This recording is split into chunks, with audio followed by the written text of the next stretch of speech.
जैसा कि हमने पिछले एपिसोड में देखा था कि यांग ने स्काई कैचर पेविलियन के 2 और गद्दार को पकड़ लिया था और उन दोनों को मार दिया था और यांग ने स्काई कैचर पेविलियन को 3 हॉल में डिवाइड कर दिया था। और दूसरी तरफ एल्डर तांग ने ऑफिसर वांग की शिकायत लेकर प्रिंस के पास आए थे, जिस पर प्रिंस ने फ्लोइंग जेड लेक के पास का एरिया गूस वांग को देने को बोल दिया था ताकि वे वहां पर हेवनली वीपन पेविलियन को ओपन कर सके। अब आगे इस एपिसोड के शुरुआत में हमें रात के समय स्काई कैचर पेविलियन को दिखाया जाता है, जहां पर यांग बैठकर अपनी बुक पढ़ रहा था कि तभी वहां पर एल्डर चैंग और एल्डर सेंग उटोंग आ जाते हैं और लीडर चैंग उस कमरे को देखकर कहते हैं कि यहाँ तो बहुत कम रोशनी है, मैं अभी किसी को कहकर यहाँ पर हाई क्वालिटी के कैंडल्स भिजवाता हूँ। जिस पर यांग अपने हाथ को टेबल पर जोर से पटकता है, जिसकी वजह से वो दोनों एल्डर थोड़ा डर जाते हैं और एल्डर चैंग उटोंग कुछ बुक को दिखाते हुए कहते हैं कि आपने जो इन्फॉर्मेशन मांगा था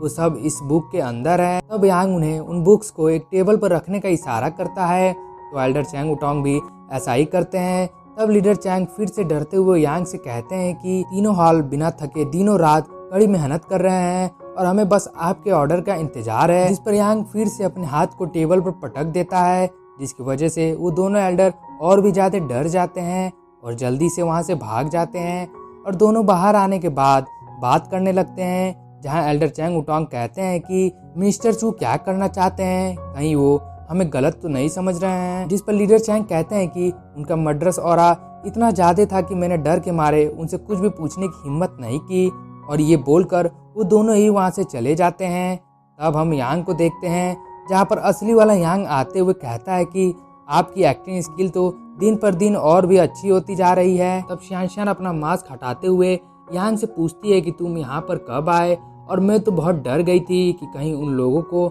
हम दोनों के बारे में पता ना चल जाए। जिस पर यांग कहता है कि आपको चिंता करने की कोई ज़रूरत नहीं है और इस समय मैं बस थोड़ा बिजी हूँ, तो तब तक आपको मेरे लिए इन लोगों पर नज़र रखनी होगी, और वैसे भी आप पर ये ड्रेस सूट कर रहा है। जिस पर शियान पूछती है क्या मुझे ये नाटक लंबे समय तक करना पड़ेगा, और मेरे फादर ने तो बस तुम्हारे साथ मिलकर काम करने को बोला था, पर मैंने नहीं सोचा था कि ये काम इतना मुश्किल होगा। तब यांग बोलता है कि लीडर चैंग के पास कोई भी उतना एक्स्ट्रा ऑर्डिनरी एबिलिटीज नहीं है, और फिर भी वे इस स्काई कैचर पेविलियन का लीडर बना हुआ है। इसका मतलब प्रिंस उस पर बहुत ज्यादा ट्रस्ट करते हैं, और हमें कोई भी कदम उठाएंगे या कुछ भी करेंगे तो ये हमारे बारे में प्रिंस को जाकर जरूर बता देगा। पर यहाँ पर कुछ ऐसी प्रॉब्लम्स भी हैं जिनका सोल्यूशन अभी तक मुझे नहीं मिला है, और मुझे कई चीज़ों के बारे में भी पता करना है, इसीलिए हमें ये नाटक इसी तरह जारी रखना होगा। तब शियान यांग से पूछती है कि तुमने फायर कंट्रोल टेक्निक कब सीखा,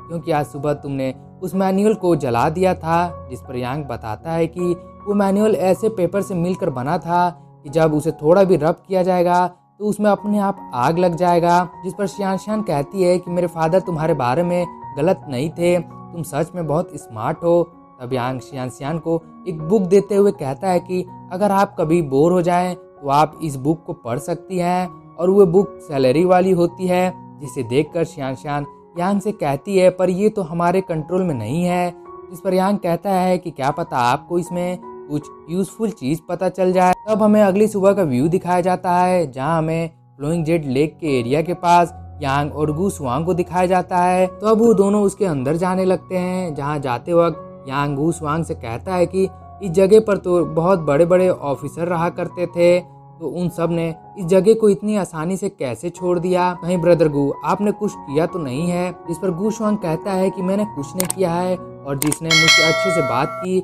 या अपना बर्ताव अच्छा रखा, इस जगह को छोड़ने के लिए मैंने उन लोगों को पैसे दिए हैं। पर उन सब में एक ऑफिसर वांग था, पर वो यहाँ से जाने से मना कर रहा था, तो मैंने उन सबको थोड़ा डिसिप्लिन सिखाया है। और वो लेक को दिखाते हुए कहता है कि मैंने उन सबको इस लेक के अंदर फेंक दिया है ताकि वो सब अपना गुस्सा शांत करना सीख जाएं। अब यांग कहता है कि हम इस जगह को बस कुछ समय के लिए यूज करेंगे और उसके बाद फिर से इन लोगों को ये जगह लौटा देंगे, और वैसे भी ये एक अच्छा जगह है फिर से शुरुआत करने का। तब गूस वांग कहता है कि यांग तुम अभी भी तायुन के लोगों के बारे में कितना सोच रहे हो, तुमने तो मेरा दिल जीत लिया है। तब वो दोनों एक जगह पर रुक जाते हैं, और यांग उस जगह को देखते हुए कहता है कि ये मैंशन तो वाकई में काफी सुंदर लग रहा है, और इसमें कोई शक नहीं है कि ऑफिसर वांग इस मैंशन को नहीं छोड़ना चाहता था, और जब उसने इस जगह को छोड़ा होगा तो वो काफ़ी रोया भी होगा। तब हम रात को फ्लोइंग जेट लेक के पास यांग को देखते हैं, जो कि उस लेक को देखकर कह रहा था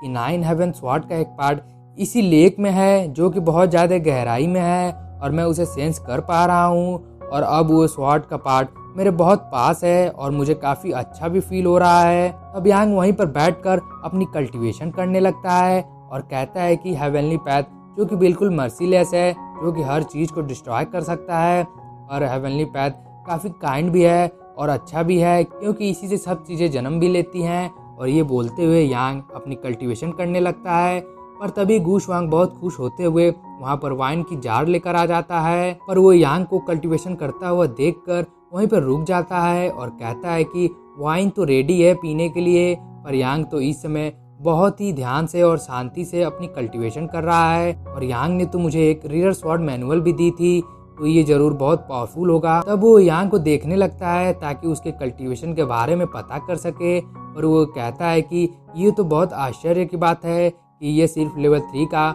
मार्शल आर्टिस्ट है, पर जिस तरह की ये बातें करता है या स्वाद पात के बारे में बताता है, उससे तो मुझे लग रहा था कि ये एक मार्शल आर्ट मास्टर होगा। पर ये कैसे पॉसिबल हो सकता है कि ये सिर्फ लेवल 3 का मार्शल आर्टिस्ट है। और तभी यांग अपने एक लेवल को ब्रेक थ्रू कर लेता है, जिसे देखकर गूशवांग हैरान हो जाता है और कहता है कि ये कैसे हो सकता है, इसने काफ़ी आराम से अपने एक लेवल को ब्रेक थ्रू कर लिया। अब हम यांग को देखते हैं जो कि हवा में उड़ते हुए लेक के बीच में आ जाता है, और लेक का वाटर उसके चारों तरफ घूमने लगता है और वो अपने लेवल्स को भी जल्दी जल्दी ब्रेक थ्रू करने लगता है, जिसे देखकर गूशवांग तो और भी ज़्यादा हैरान हो जाता है और कहता है कि आज तक मैंने कभी भी नहीं सुना है कि किसी ने इतने कम समय में अपने बहुत से लेवल को ब्रेक थ्रू कर लिया हो। तब वो स्वॉर्ड स्पिरिट यांग को बधाई देते हुए कहती है कि तुमने पावर ऑफ हेवन और अर्थ को समझ लिया है। जिस पर यांग कहता है पर मैंने अपने प्रीवियस लाइफ में इसके बारे में कभी नहीं सुना है। जिस पर वो स्वॉर्ड स्पिरिट कहती है कि क्योंकि तुम अपने प्रीवियस लाइफ में तुम्हारे ऑब्सेशन